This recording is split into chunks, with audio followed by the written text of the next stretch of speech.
What's going on, my fellow collectors? Jim here with another figure review. Today let's take a look at the Mafex number 23 Batman vs Superman Armored Batman action figure. Now this figure is a little bit on the old side, nothing new, but I did go ahead and pick him up because I found him for a great price. Under $30 shipped. So I couldn't pass it up. I had to go ahead and pick this guy up, especially if you have the Nightmare Batman from Mafex that came with all the accessories for this guy, which I do have, so I went ahead and just picked him up. But let's take a look. The packaging is what we've seen with the other Mafex figures. You do get the nice big open window. You do have an image of the figure here. It says Armored Batman, Metacom Toy, DC Comics. On the top you got the Batman vs Superman logo, Mafex number 23. On the one side we do have an image of the figure. On the other side we have a full body shot of the figure. Then on the bottom we got all that stuff. And on the back we do have the promotional images that we saw, along with some other unreadables. But yeah, that is the packaging. Let's go ahead and crack this Batman open and take a closer look. Okay, and here he is out of the packaging along with everything that we do get with this Batman, which isn't really a lot, but at the end of the day it's an awesome figure. I mean, it's definitely going to replace the DC Multiverse version that I have on my shelf, which is the main reason why I picked this up. It really does give you a nice armored Batman in this scale with a lot more posability, and even looks better than, you know, the DC Multiverse, which we'll get into comparisons a little bit later. But as far as the accessory, we do get the standard Mafex stand that we've seen before.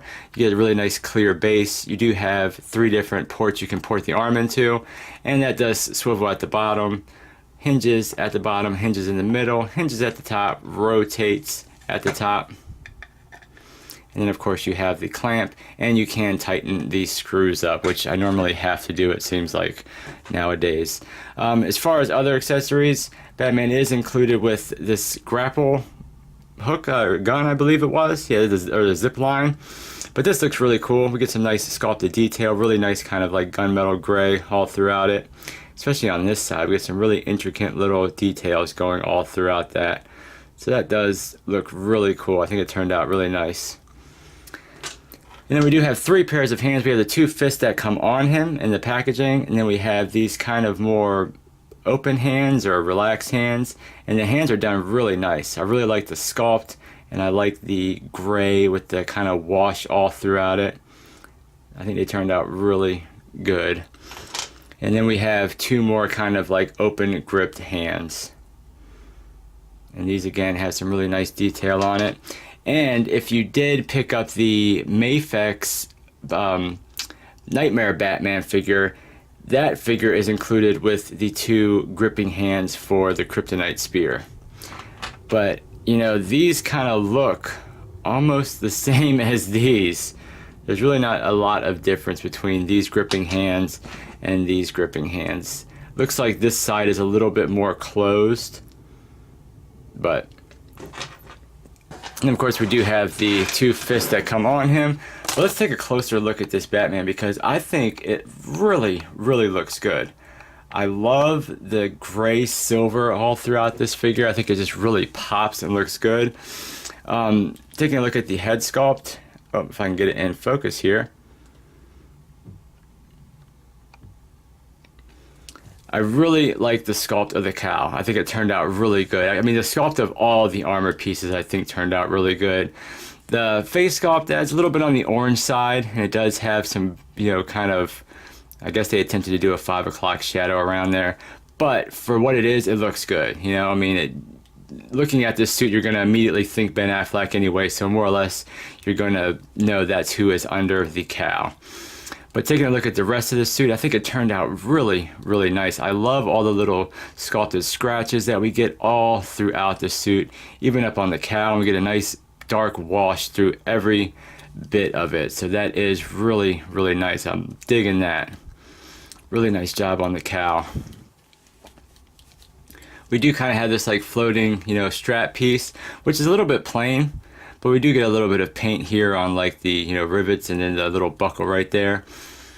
And then taking a closer look at all the rest of the armor, it turned out beautifully. I mean, it really did. You know, all the little sculpted nicks and scratches all throughout it.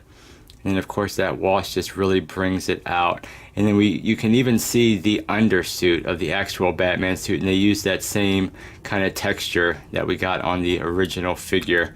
So I think that looks really cool. The one thing I can say is I think he's a little bit too skinny. You know, especially in his waist area, he just seems really, really skinny. I think he should be a lot more bulkier than that. So I mean, that is one gripe, but you know, overall, I don't really have too many gripes about this figure as far as some loose joints here and there. But I think the gauntlets turned out really good. We get the nice kind of gold painting on there. The belt is a floating piece, so I like that. It kind of hides that, you know, big gap there for the articulation. But you know, we get some nice gold paint on there. It is a little bit on the sloppy side, but it does look good for the most part. And coming down to the legs, again, really nice job on the armor and the scratches and the sculpt all throughout the armor. Really nice job on the boots. I think they turned out great. Get this, you know, gold paint here on the fins of the boots. And that's continued all the way around. And then the boots themselves look really good. I love the bottom. Look at that. There's really awesome big spikes on the bottom of the boot, so that's really cool. The ball joints stick out quite a bit, so that's, you know, that's a little jarring to look at, but they're really, really big ball peg, and there's a huge gap in between. So that's another little gripe that I have. Now, as far as, let me show you the back as well, because they continued all throughout the back. We get really nice, you know, sculpting. I love this little spine piece right here. That looks good.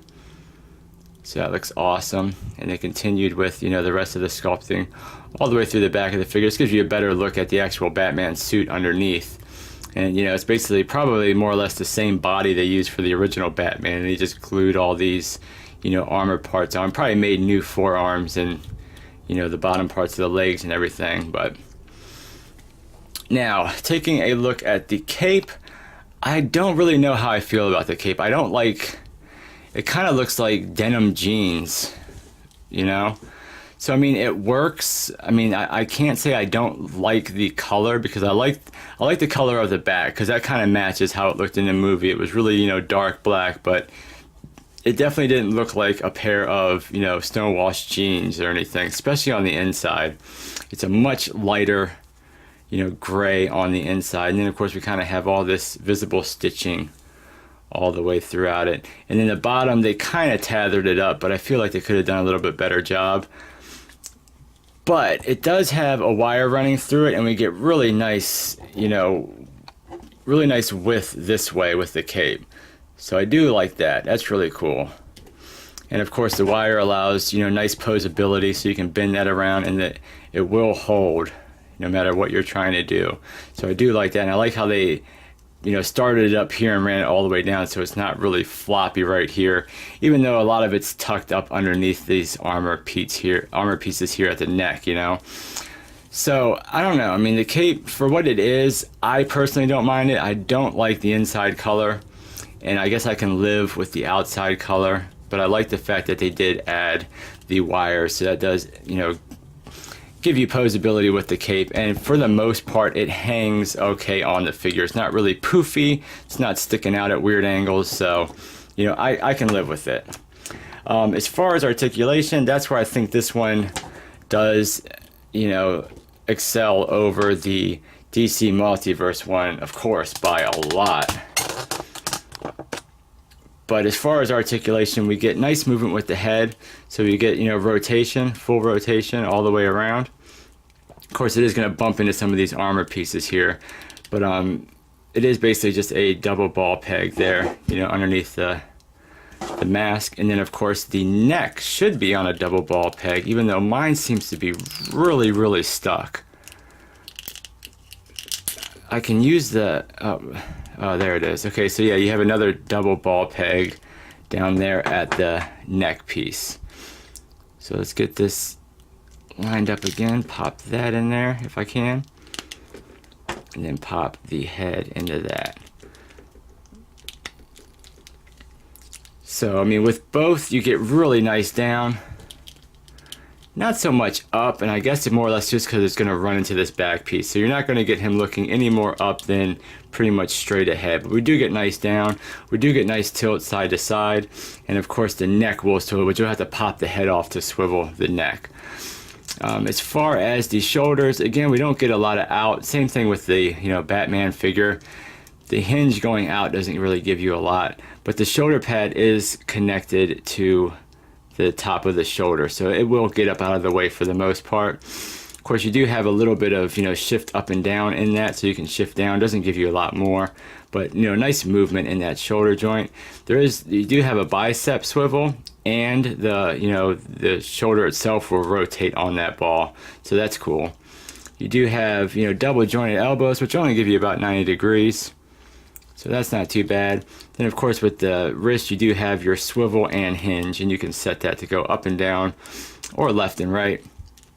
We do have probably a double ball peg and a double ball peg, so you get movement in the top of the torso pretty much. Yep, there it is. And these things pop apart real easily. So I mean, you're going to get a nice all around motion at the top torso, down, back, side, and side. Really nice side, actually. He can pretty much go all the way to his belt, going side to side. Then of course you're going to get that same movement at the waist. So with both joints, you can get them crunching forward a nice little bit, get them hunching back really nice. Of course, it's going to start getting really gappy. Of course, you have rotation and you get more side to side pivot.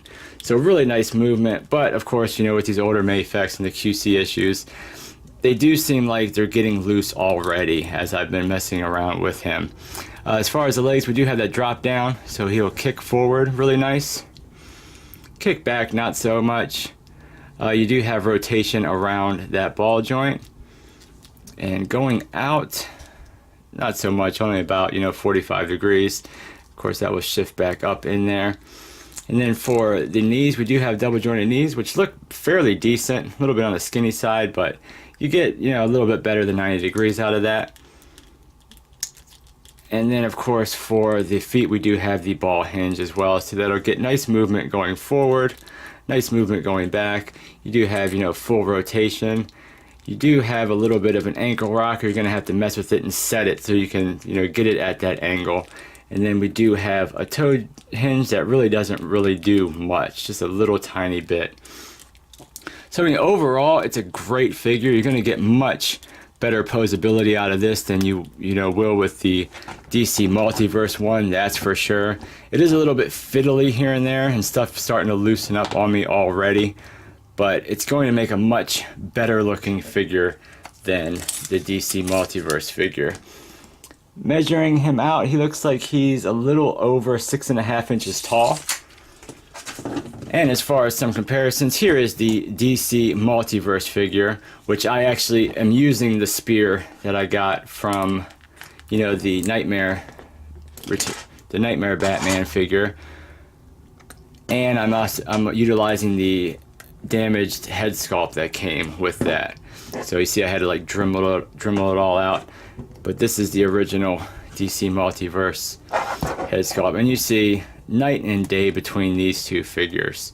This wasn't a bad figure. I kind of added some wash to it to kind of bring it out. And if you do have this figure and don't want to get this figure, but you have the Nightmare, this will work on that body. Let me go ahead and pop this off, and I'm going to get that ball peg out of there somehow. There we go. Pop this on there. And that's what the figure looks like with the, Nightmare Batman battle damage. So that looks awesome. It definitely fits the figure a little bit better than it did on the Multiverse figure. It was a little bit big on that one. So yeah, that's great. And of course you have the Kryptonite Spear that came with the Nightmare figure as well, and you have the hands to hold that. So yeah, he's definitely going to replace the DC Multiverse figure that I have on my shelf, that's for sure. Much better looking figure. And as far as some other comparisons, here is the Mafex Batman, regular Batman vs Superman figure that we got. So you see they have nice height comparison. He's a little bit taller, of course, because he has all the armor on, but you can see it's the same suit that they used in the underlayings of the armor. And then as far as another Mafex comparison, here he is with the Nightmare Batman, which has a problem standing. But yeah, guys, that was a look at the Mafex Batman vs Superman Armored Batman figure. It is a really, really nice piece. Like I said, keep a lookout for them if you have been wanting to pick this figure up, because they are getting much cheaper as old as the figure is getting, and as newer ones come out. But this does make a really, really nice figure for your shelf. He's a lot more posability in him than in some other figures. Yeah, I do have some gripes with the looseness of the joints, and how Mafex is with their QC. Yeah, the cape I'm not really liking, but the overall aesthetic of him is really nice. Besides, he's a little bit too skinny. But yeah, guys, that is the review. Thank you so much for watching. Like, comment, and subscribe, and I will catch you guys on the next figure review.